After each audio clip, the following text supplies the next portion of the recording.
mattina l'offerta formativa dell'Università degli Studi di Cagliari per l'anno prossimo. Diverse le novità che i ragazzi degli ultimi anni delle scuole superiori potranno scoprire dal 23 al 25 marzo nella cittadella di Monserrato durante le giornate dell'orientamento.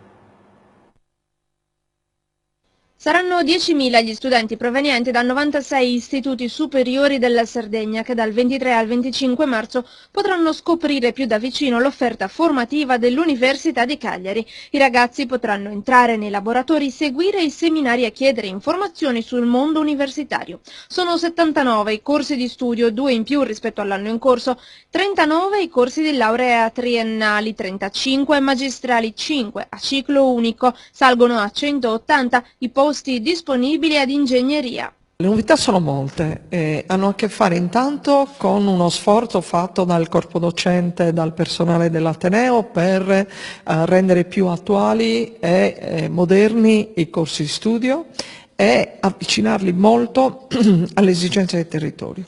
Per cui con particolare attenzione agli stage, ai tirocini, eccetera. Questo direi che è uno sforzo importante. Poi, nonostante le carenze di tipo economico, riusciamo ad attivare 2 nuove lauree magistrali molto interessanti, una sul turismo e una invece su questa business intelligence, che sono 2 realtà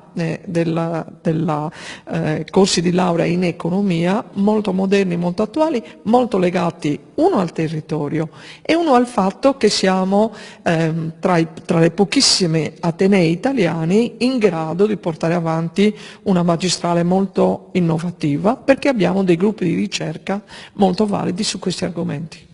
In accordo con il CONI, una delle novità introdotte dall'Ateneo prevede un maggiore supporto allo studio per gli atleti impegnati in squadre di rilevanza nazionale ed internazionale. I programmi Erasmus e Globus Più sono un punto di forza dell'Università di Cagliari. Le tasse restano invariate e sono previste agevolazioni per gli studenti il cui ISEE non superi i 13.000 euro.